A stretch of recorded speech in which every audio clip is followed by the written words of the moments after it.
안녕하세요. 눈으로 보고 귀로 듣는 큐티의 이진희 목사입니다. 하이델베르크 교리문답 50문답에서부터 52문답 그 두 번째 시간을 시작하도록 하겠습니다. 하나님이 우편에 앉아 계시며 라는 말이 왜 덧붙여져 있습니까? 그리스도는 거기에서 자신을 그의 교회의 머리로 나타내기 위해서 하늘에 오르셨으며 성부께서는 그를 통하여 만물을 다스리십니다. 우리의 머리 대신 그리스도의 이 영광은 우리에게 어떤 유익을 줍니까? 첫째, 그리스도는 성령으로 그의 지체인 우리에게 하늘의 은사들을 부어 주십니다. 둘째, 그는 그의 권능으로 우리를 모든 원수들로부터 보호하고 보존하십니다. 그리스도께서 살아있는 자들과 죽은 자들 심판하러 오실 것은 당신에게 어떤 유익을 줍니까? 내가 어떤 슬픔과 핍박을 당하더라도 전에 나를 대신하여 하나님의 심판대 앞에 서시사 내게 임한 모든 저주를 제거하신 바로 그분이 심판자로서 하늘로부터 오시기를 머리들어 기다립니다. 그가 그의 모든 원수들, 곧 나의 원수들을 영원한 멸망으로 형벌하실 것이며 나는 그의 택함을 받은 모든 사람들과 함께 하늘의 기쁨과 영광 가운데 그에게로 이끌어 들으실 것입니다. 자, 두 번째 시간인데요. 자, 얼마 전에 여러분들 돌아가신 법정 스님 다 알고 계실 것입니다. 이 스님이 생전에 기독교에 대하여 남긴 이런 말이 유명합니다. 믿지 않는다 하여 자신의 자식이라 하는 인간들을 지옥불에 던져버리는 당신네들의 신들을 난 당최 이해할 수가 없다. 차라리 난 지옥에 가서 당신의 신에게 버림을 받아 그 억울한 영혼들을 구제하겠다. 자, 이런 말을 들으면서 자기도 심판을 받은 하찮은 인간이 다른 누군가를 구제하겠다는 생각이 참 어리석게 느껴지는 대목인데요. 그리고 이러한 말은 또한 모든 우리가 살펴볼 말씀과 관련해 생각해 본다면 하나님의 마지막 심판 자체를 믿지 않겠다는 보편적인 사람의 완고한 자세에 대해서 생각해 보게 됩니다. 실로 대부분의 불신자는 마지막 날에 곧 그것이 주님의 재림이든지 또는 자신의 삶의 마지막이든지 또는 하나님의 심판대 앞에서 서게 될 것이라는 사실을 받아들이고 싶어 하지는 않습니다. 그러나 성도인 우리는 이와 달리 한 번 죽는 것은 사람에게 정하신 것이요. 그 후에는 심판이 있다라는 사실을 믿고 받아들입니다.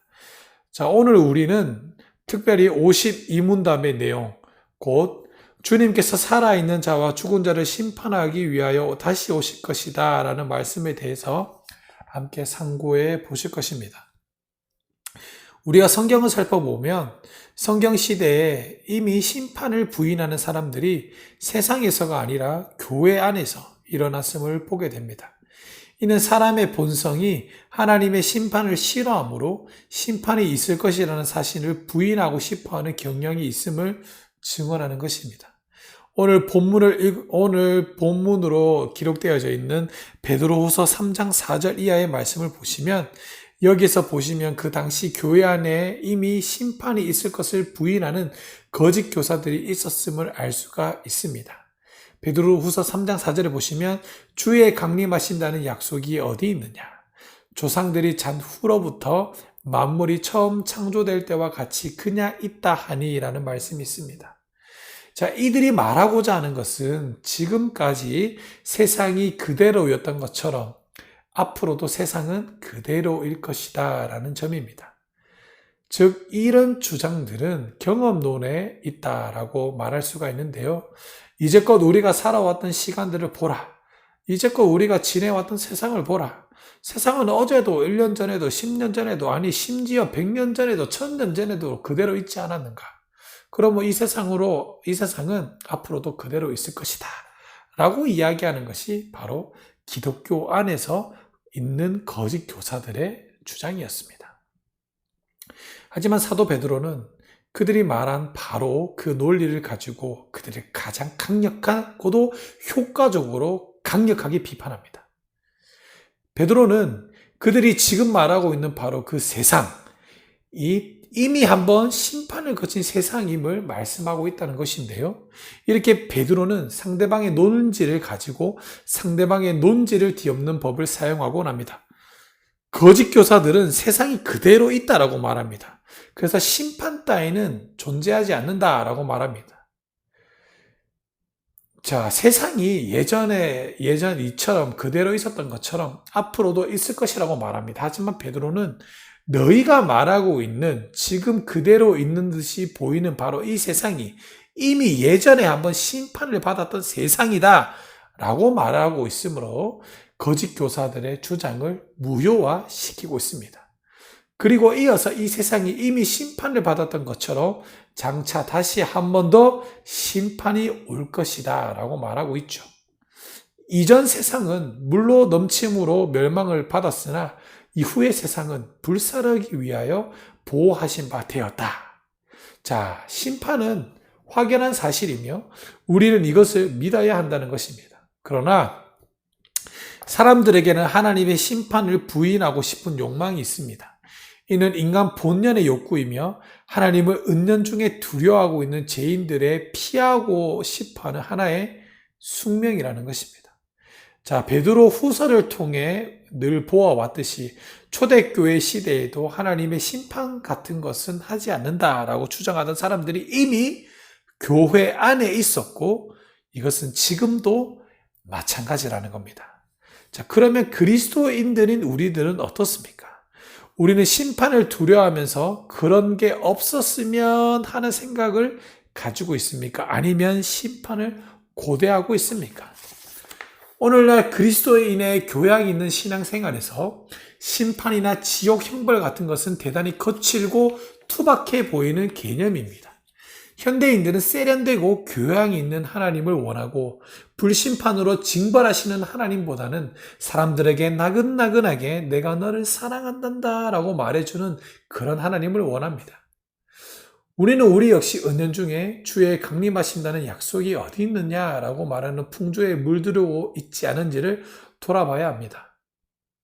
물론 대다수의 그리스도인들이 주님의 재림을 믿고 고백합니다.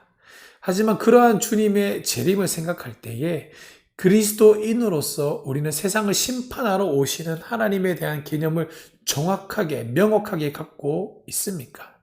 아니면 혹시 우리를 좀 더 좋은 곳으로 데려가기 위해서 다시 오신만을 생각하면서 생각하기에 끔찍한 심판에 대한 내용은 뒤로 숨겨놓고 있지는 않습니까? 성경은 분명하게 우리 주님이 세상을 심판하기 위하여 다시 오실 것을 말씀합니다.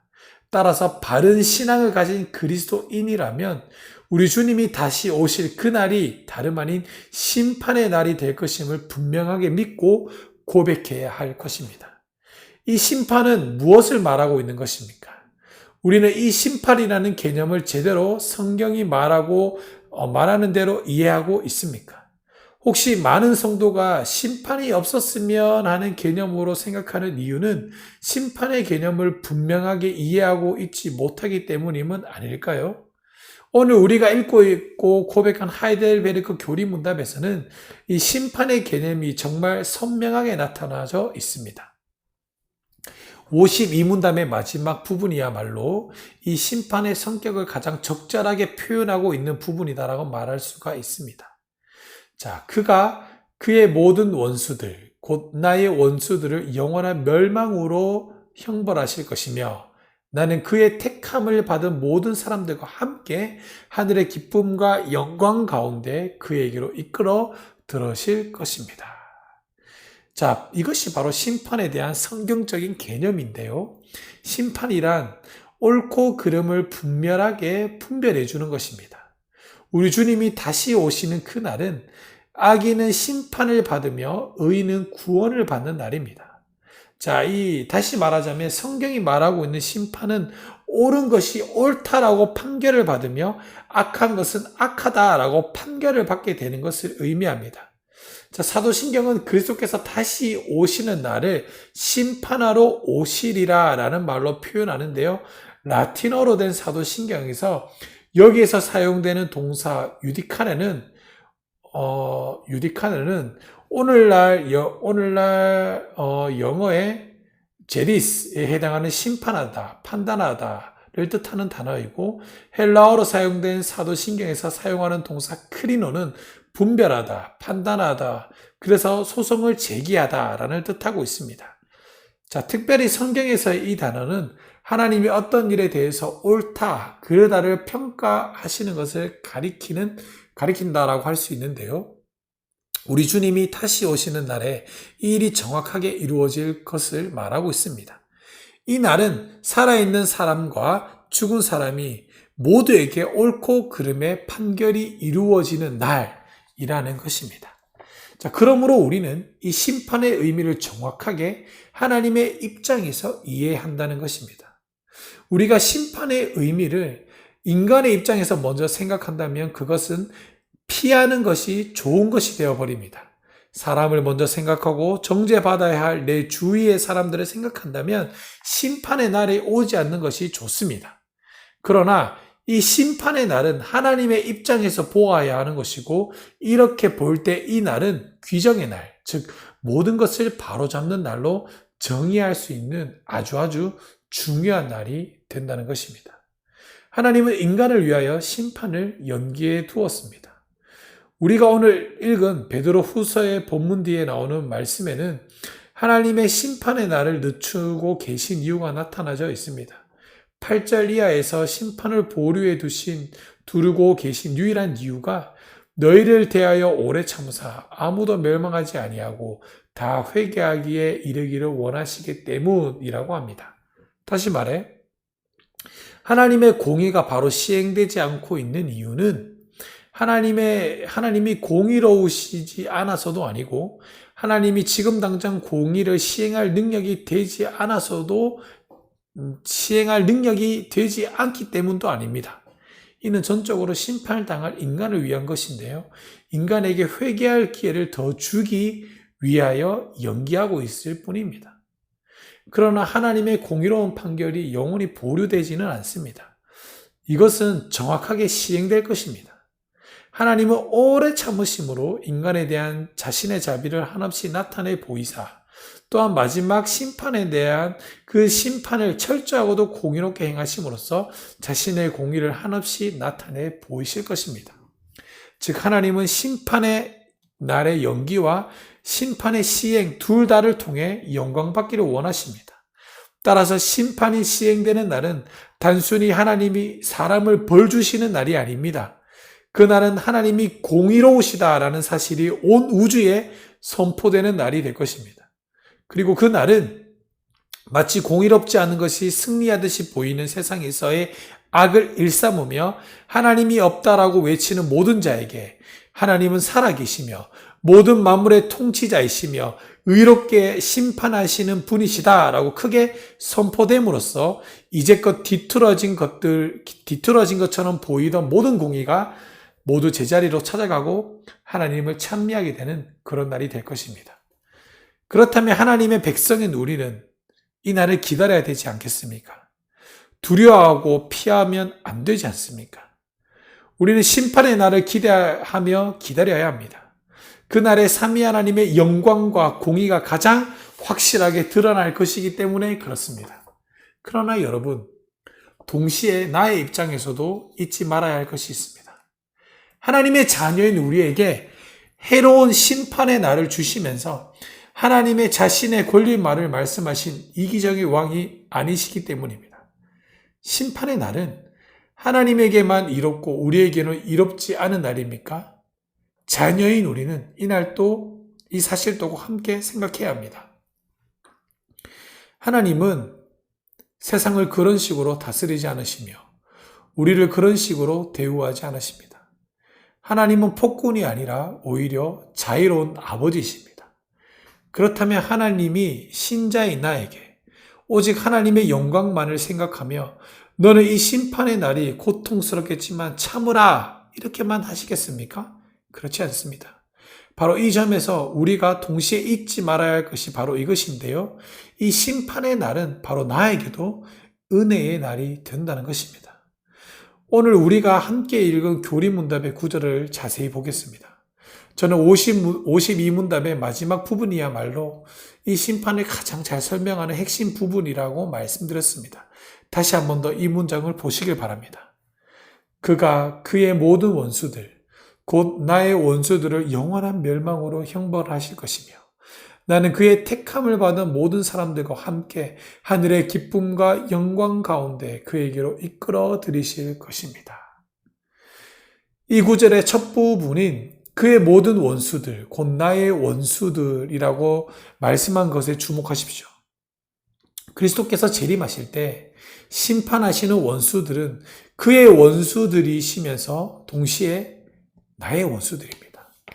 그리스도께서 다시 오시는 날 징벌하는 원수들은 단지 하나님을 기만하는 자들이 아닙니다. 이 원수들은 신자인 우리의 원수이기도 한다는 것입니다.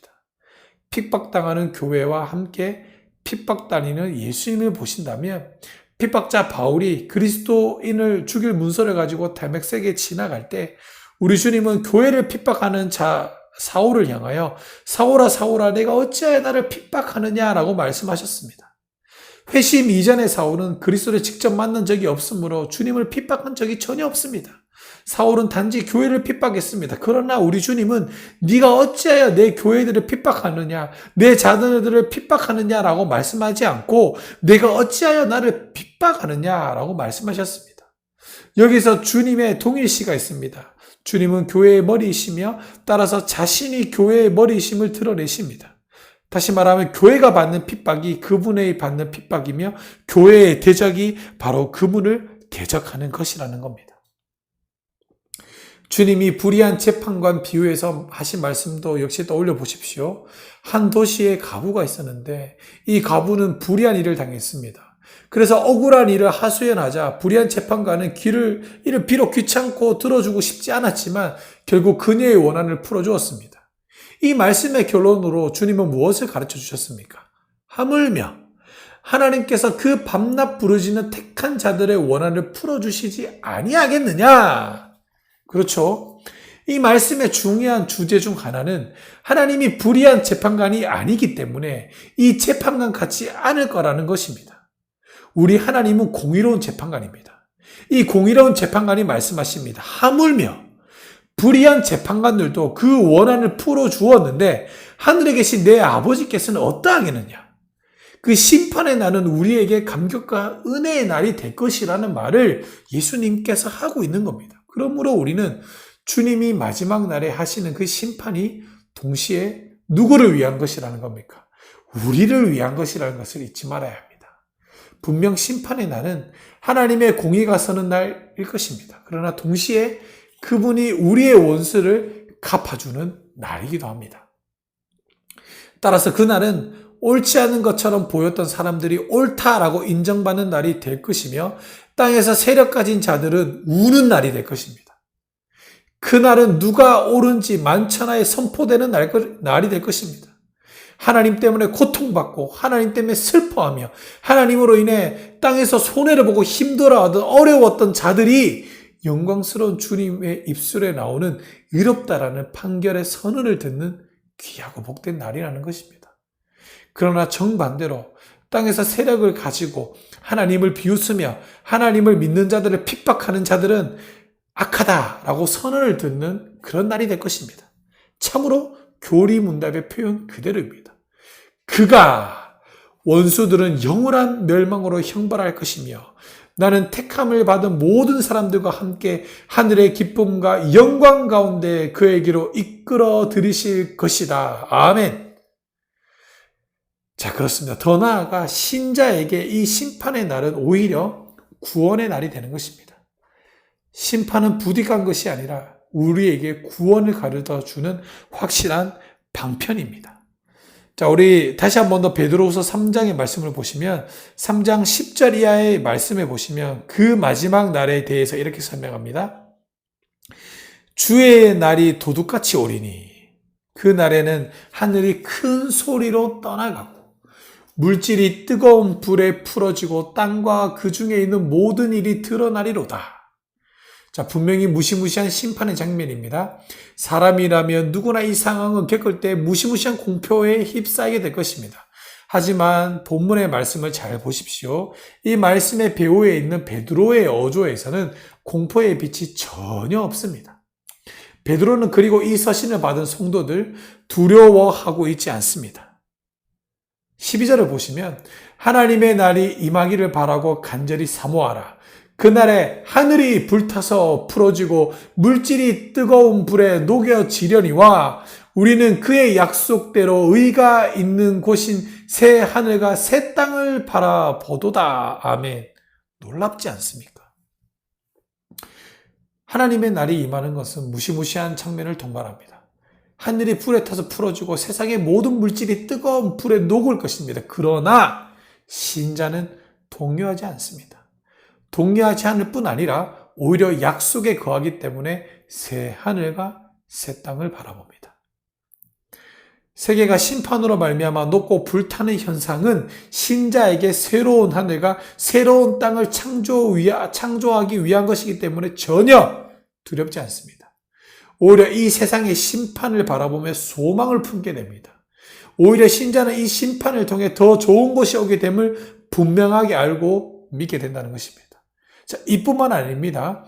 베드로전서 말씀을 보시면 베드로전서 3장 21절 물은 그 예수 그리스도께서 부활하심으로 말미암아 이제 너희를 구원하는 편이 곧 세례라.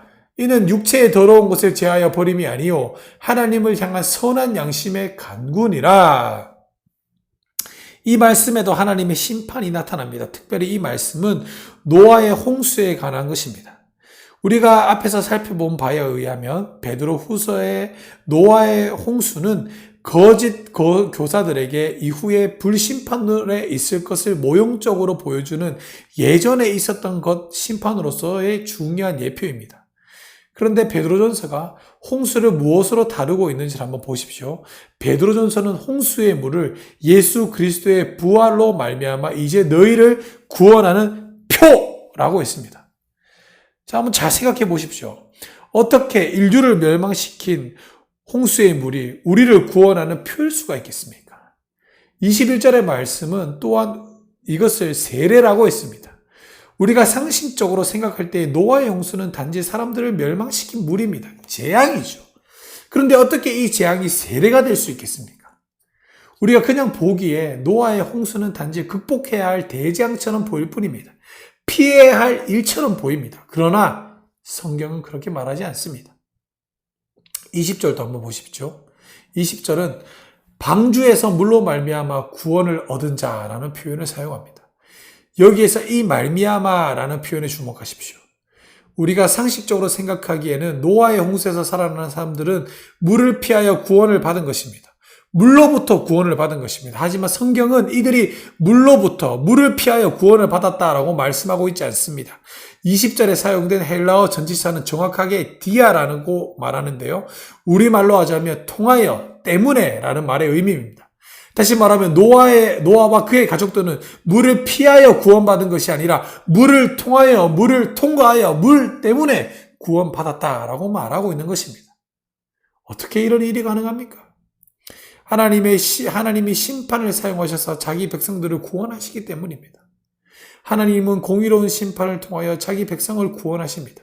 노아의 시대에 홍수가 없었더라면 노아의 가족들은 계속해서 원수의 핍박 가운데 살았을 것입니다. 어쩌면 그들은 그렇게 오랜 핍박의 시간을 지나다가 자신들도 역시 구원에서 이탈하는 위협에 처해졌을지도 모릅니다. 하지만 하나님은 정하신 대로의 불의한 세상에 대한 심판을 통해 노아의 가족을 건지셨습니다. 하나님의 공의로운 심판은 악인을 멸망시킴으로써 하나님의 백성을 구원하는 것입니다. 하나님의 심판은 단지 누가 옳은지를 가리는 정도에 그치지 않고 하나님의 백성을 친히 구원하시는 행위인 것입니다. 그러면 여러분, 신자는 주님의 최후의 심판의 날을 어떻게 해야 될까요? 기다려야 합니다. 베드로의 후서의 말씀처럼 새 하늘과 새 땅을 바라봄으로써 그 심판 너머에 있는 것을 바라보아야 합니다. 이것은 신자의 확실한 정체성에서 오는 확신입니다. 그럴 수도 있고 저럴 수도 있는 것이 아니라 신자이기 때문에 반드시 갖고 있어야 하는 분명한 확신입니다. 다시 교리문답과 베드로의 후서의 내용을 잘 생각해 보십시오. 그러면 이들이 얼마나 확신에 차서 말하고 있는지를 잘 느낄 수가 있을 것입니다. 아무리 여러 번 곡씹으면서 읽어도 이 사람들은 지금 자신에게 혹시 이 심판을 통해 해악이 올지 모른다라는 생각은 눈꼽만큼도 하고 있지 않습니다. 혹시 아니면 어쩌지라는 생각을 전혀 찾아볼 수가 없습니다. 긴가민가하는 종류의 것이 전혀 아닙니다. 성경과 교리문답을 통해 이들이 하는 고백은 하나님이 심판하러 오실 때 나를 향하여 징계의 심판이 되지 아니하고 구원의 판결이 될 것이다. 그날에 나는 하나님의 심판대 앞에 서서 의롭다라고 인정을 받게 될 것이다 라고 하는 것을 도할 날이 없는 분명히 확신에 서지 않으면 도저히 할 수 없는 것들입니다. 사랑하는 여러분들, 심판에 대한 기다림이 신자의 정체성이어야 합니다. 거꾸로 말하자면요, 신자는 확실한 정체성을 갖고 있기 때문에 오히려 심판을 기다립니다. 여러분들 정말 그렇습니까? 지금까지 우리가 주로 살핀 하이델베르크 교리문답 50문답의 뒷부분이었는데 이제 앞부분을 한번 보십시오. 여기에는 이 기다림의 아름다움이 고백되어져 있는데요. 나는 어떠한 슬픔과 핍박을 당한다 할지라도 전에 나를 대신하여 하나님의 심판대 앞에서 내게 임한 모든 저주를 제거하신 바로 그분께서 심판자로서 하늘로부터 오시기를 머리를 들고 기다리고 있습니다. 아멘, 아멘. 이것이 우리의 고백이어야 되지 않겠습니까? 우리는 두려워하면서 마지막 날을 맞이하지 않습니다. 왜냐하면 그날을 나를 향해 너는 의롭다라고 판결을 내리시기는 날이기 때문이며 그날은 주님께서 심판을 통하여 우리의 구원을 완성시키실 날이기 때문에 그렇습니다. 자, 마지막으로 우리는 하나만 주목해서 살펴보고 말씀을 정리하겠습니다. 우리는 앞에서 그 심판의 날에 우리는 이 땅에서 옳다함을 받을 것에 대한 말씀을 들었습니다. 하지만 우리가 이 사실에 앞서 꼭 기억해야 할 것은 이러한 내용이 항상 신자의 고난과 희생을 전제로 한다는 것입니다. 고난당하는 그리스도인이 전제되어야 된다는 점을 기억하시길 바랍니다. 우리는 심판의 날을 규정의 날이라고 했는데 어그러져 있지 않으면 바로잡을 필요가 전혀 없는 것입니다. 심판의 날은 하나님의 신자들의 고통을 신원해 주시는 날이기도 하는데요. 심판 전에 고통당하고 있는 신자가 전제되어 있다는 것입니다. 하지만 여러분, 오늘날의 교회를 한번 생각해 보십시오. 우리는 진실로 고난당하고 있습니까? 고난당하고 있기 때문에 눈을 들어 신원의 날, 심판의 날을 기다리십니까? 제가 보기에 그렇지 않은 것 같습니다. 오히려 기독교인들은 기득권층이 되어 있지 않습니까? 그렇다면 이런 상황에서 신자는 도대체 어떤 면에서 고난을 당하고 있다라고 말할 수 있겠습니까? 기독교가 세상으로부터 핍박을 받는 것이 아니라 오히려 자신들의 세력을 이루어 그리스도인이 아닌 사람들을 향해 힘을 행사하고 있는 사회라면 오늘 말씀이 무슨 의미가 있겠습니까? 예전에 어떠한 방송이 한 반기독교적인 내용을 보냈는데 서울의 대형교회 목사가 예배 시간에 이 언론사를 모두 전화하라고 시키는 바람에 업무를 마비시켰다는 이야기를 들은 적이 있습니다.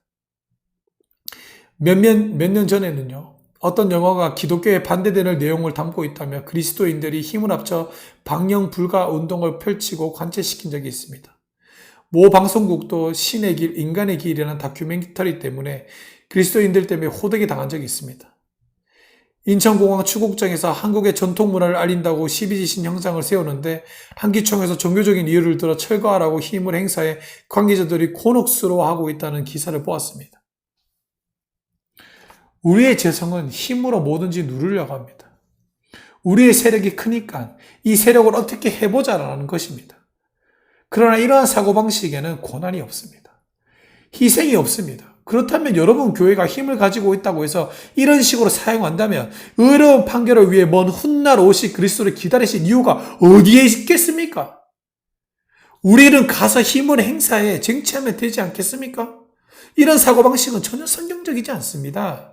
신자는 세상에서 고통을 당하며 우는 자입니다. 신자는 자기가 분명하고 정당하게 의견을 내놓을 수도 있고 정당하게 자신의 것을 챙길 수도 있고 정당하게 자신의 권리를 주장할 수도 있습니다. 하지만 그럼에도 불구하고 참고 손해보고 양보하고 욕먹고 핍박당하고 희생당하는 삶을 산다는 것이야말로 이 심판에 전제되어 있는 것입니다. 신자는 설령 자신에게 그러할 힘이 있다 할지라도 힘으로 세상을 억눌려 하는 것이 아니라 오히려 자신을 더 낮추어 세상보다 아래에 서는 자가 되어야 합니다.